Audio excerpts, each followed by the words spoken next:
सतलोक में केवल एक रस परम शांति व सुख है। जब तक हम सतलोक में नहीं जाएंगे तब तक हम परम शांति, सुख व अमृतत्व को प्राप्त नहीं कर सकते। यानी इस काल लोक में रहकर हम कभी भी सुख, शांति और अमृतत्व प्राप्त नहीं कर सकते। सतलोक में जाना तभी संभव है जब हम पूर्ण संत से उपदेश लेकर पूर्ण परमात्मा की आजीवन भक्ति करते रहेंगे। कब जाएंगे सतलोक में? जब पूर्ण तत्वदर्शी संत से नाम उपदेश लेकर पूर्ण परमात्मा की भक्ति करेंगे। अब भाई और बहनों, यहां पर बार बार गुरुदेव भगवान ने इस ज्ञान गंगा पुस्तक में अपने आप को संत और अपने से अन्य किसी और को परमात्मा बताना पड़ रहा है कि तत्वदर्शी संत की शरण में आने के बाद हम पूर्ण परमात्मा के लोक में जाएंगे। क्योंकि भाई और बहनों, आप और हमने केवल अज्ञान सुन रखा है। हम ज्ञान के निकट भी नहीं थे। तत्व ज्ञान तो बहुत दूर की बात है। और इन नादान धर्म गुरुओं ने भगवान की परिभाषा से हमारे को कोसों दूर कर दिया कि भगवान निराकार है, दिखाई नहीं देता, भगवान कभी मिलता नहीं। फिर उसकी भक्ति क्यों करवाई जा रही थी जब वो मिलता ही नहीं, वो दिखता ही नहीं? तो जिस कारण से आप और हमारे अंदर उस अज्ञान ने जगह बना ली। अब यदि सतगुरु रामपाल जी बार बार कहे कि भाई मैं हूं वो परमात्मा, मैं हूं वो परम अक्षर ब्रह्म, वो कबीर देव, तो आप और हमारे गले ये बात नहीं उतरेगी इतना जल्दी, जब तक हम उनके ज्ञान से भली भांति परिचित ना हो जाएं। इसलिए आप और हमें ज्ञान समझाने के लिए सतगुरु रामपाल जी ने अपने आप को तत्वदर्शी संत और अपने से भिन्न किसी और परमात्मा यानी उस कबीर जी को बताना पड़ रहा है। तो कोई भाई बहन कंफ्यूज ना हो जाए कि भाई ये तत्वदर्शी संत अलग है और भगवान कोई अलग है क्या। ये उसी समय तक अलग अलग हैं जब तक आप सतगुरु रामपाल जी की शरण में आकर इनको ज्ञान को अच्छे से नहीं समझते हो। उसके बाद आपको परमात्मा जी की वाणी से पता चलेगा कि गुरु और गोविंद दो नहीं भाई। जब तक दो समझोगे दो जग में जाई। सतगुरु साहिब एक है। सतगुरु यानी तत्वदर्शी संत, साहिब यानी वो कबीर परमात्मा भगवान है। सतगुरु साहिब एक ही है, दूजा ब्रह्म विरोध, और बिन सतगुरु सूझे नहीं, चाहे पढ़ो 18 बोध। जब हम पूर्ण संत से उपदेश लेकर पूर्ण परमात्मा की आजीवन भक्ति करेंगे। अब हम अगर पूर्ण संत से उपदेश लेंगे तो भक्ति भी हम पूर्ण संत की करेंगे, और पूर्ण संत का रोल वो परमात्मा खुद ही करता है। जैसे वर्तमान में वो कबीर भगवान यानी पूर्ण परमात्मा परमेश्वर पूर्ण संत सतगुरु रामपाल जी के नाम से धरती पर आए हुए हैं। जब हम पूर्ण संत से उपदेश लेकर पूर्ण परमात्मा की आजीवन भक्ति करेंगे, इस पुस्तक ज्ञान गंगा के माध्यम से जो हम संदेश देना चाहते हैं उसमें किसी देवी देवता व धर्म की बुराई ना करके सर्व पवित्र धर्म ग्रंथों में छुपे गूढ़ रहस्यों को उजागर करके यथार्थ भक्ति मार्ग बताना चाहा है, जो कि वर्तमान के सभी संत महंत व आचार्य गुरु साहिबान शास्त्रों में छिपे गूढ़ रहस्य को समझ नहीं पाए। परम पूज्य कबीर साहिब जी अपनी वाणी में कहते हैं कि भाई वेद कतेब झूठे ना भाई, झूठे हैं जो समझे नाई। क्या कहते हैं परमात्मा कि हिंदुओं के चारों वेद, यजुर्वेद, ऋग्वेद, अर्थर्वेद, सामवेद, और ये कतेब यानी मुसलमानों की 4 पुस्तकें हैं जिनको कतेब कहा जाता है, तौरात, जबूर, इंजिल और कुरान शरीफ। तो कहते हैं ना तो हिंदुओं के 4 वेद गलत हैं, ना मुसलमानों की 4 ये कतेबे ये गलत हैं। वेद कतेब झूठे नहीं भाई झूठे वो हैं जो इनको समझे नहीं। ये हमारे धर्म गुरु झूठे हैं, अज्ञानी हैं, जो ना वेदों को समझ पाए ना इन कतेबों को समझ पाए। बाकी ये शास्त्र गलत नहीं है, जहां तक का ज्ञान इन शास्त्रों में है अपने स्तर पर बिल्कुल सही है। जिस कारण भगत समाज को अपार हानि हो रही है। कौन सी हानि? भक्ति मार्ग वाली, अध्यात्म की हानि हो रही है। क्योंकि मनुष्य जन्म केवल भक्ति के लिए मिलता है और भक्ति की जानकारी हमारे धर्मगुरुओं के पास है नहीं, तो हमें तो मनुष्य जन्म की हानि हो रही है ना।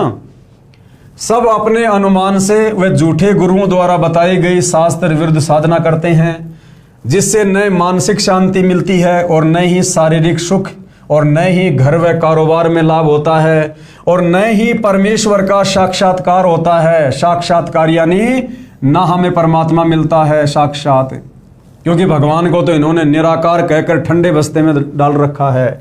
तो हमने भी उम्मीद छोड़ दी कि भगवान मिलता तो है ही नहीं।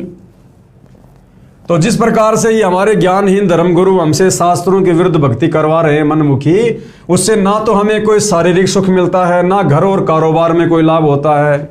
आज देख लो भाई और बहनों, हाथ कंगन को आरसी क्या, पढ़े लिखे को फारसी क्या, प्रत्यक्ष को प्रमाण करने की जरूरत नहीं होती है। आज विशेषकर यदि हम हिंदू समाज की बात करें तो हिंदू समाज में 90% भाई बहन कोई न कोई पूजा पाठ अवश्य करते हैं, चाहे देवी देवताओं की करो, चाहे ब्रह्मा विष्णु महेश की करो, चाहे किसी की भी करो। उसके बावजूद भी सबकी दुर्गति है। भक्ति करते करते भी सभी दुखी हैं।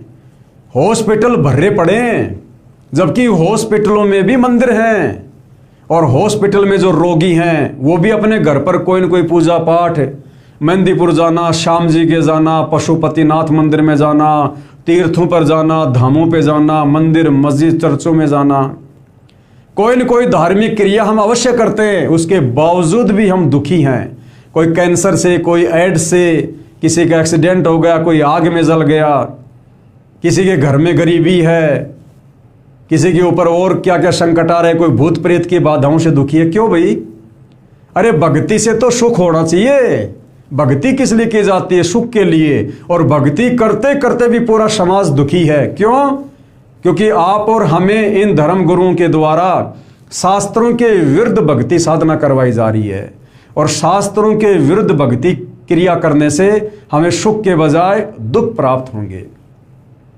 जैसे मान लीजिए अभी मैं जयपुर में हूं और मुझे जाना दिल्ली, और मैं किसी से बात करूं कि भाई साहब मुझे दिल्ली जाना, मुझे रास्ता बताओ, और कोई नादान मुझे जो है वो बंबई की तरफ भेज दे, तो भाई साहब मैं बंबई की तरफ जा रहा हूं उसके कहने से, लेकिन मैं तो उल्टी दिशा में जा रहा हूं। मुझे तो दिल्ली जाकर बहुत सारे काम करने थे, कोई काम धंधा करना था, पैसे कमाने थे, मुझे भेजा जा रहा है बंबई, तो मैं तो कभी जिंदगी में सुखी नहीं हो सकता। मुझे वापस दिल्ली की तरफ ही जाना पड़ेगा। तो इसी प्रकार ये हमारे ज्ञानहीन धर्म गुरु, इन्होंने हमारे को शास्त्रों के विरुद्ध भक्ति साधना पर लगा रखा है, और कह रहे हैं तुम्हें सुख होगा, तुम्हें फायदा होगा, तुम्हारे कारोबार में बरकत होगी। हमारे कारोबार में तो बरकत होती नहीं, उनके धार्मिक धंधे में जरूर बरकत हो जाती है। तो भाई और बहनों, अब वो समय आ गया है, पूर्ण परमात्मा तत्वदर्शी संत के रूप में सतगुरु रामपाल जी के नाम से स्वयं धरती पर प्रकट है। इस मान बढ़ाई को छोड़ो, धर्म और जातियों की बेड़ियों से बाहर निकलो, अपनी आत्मा के कल्याण को सोचो। आज भले तुम्हें 2 टाइम की रोटी ठीक ठाक मिल रही होगी, जैसा तुम्हारे भाग्य में है। कोई राजा बना बैठा है, कोई मंत्री बना बैठा है, अचानक से गुब्बारा फूट जाएगा, मृत्यु का किसी का भरोसा नहीं है। उसके बाद 184 योनियाँ तैयार है, फिर नरक के कष्ट तैयार है। ये अफलातुनी 2 सेकंड में बाहर निकल जाएगी। अब मौका है, ये मनुष्य जन्म परमात्मा की भक्ति करके मोक्ष प्राप्ति के लिए मिला है, इसको व्यर्थ में ना गंवाओ। तो क्या कहा जा रहा है? और न ही परमेश्वर का साक्षात्कार होता है और न ही मोक्ष प्राप्ति होती है, क्योंकि वेद गीता यानी इस काल तक की भक्ति में मोक्ष है ही नहीं। ये सब सुख कैसे मिले? तथा यह जानने के लिए कि मैं कौन हूं, कहां से आया हूं, क्यों जन्म लेता हूं, क्यों मरता हूं और क्यों दुख भोगता हूं। यह है आत्मज्ञान। आज से पहले हमारे नादान धर्म गुरुओं ने हमें आत्मज्ञान के विषय में भी नहीं बताया।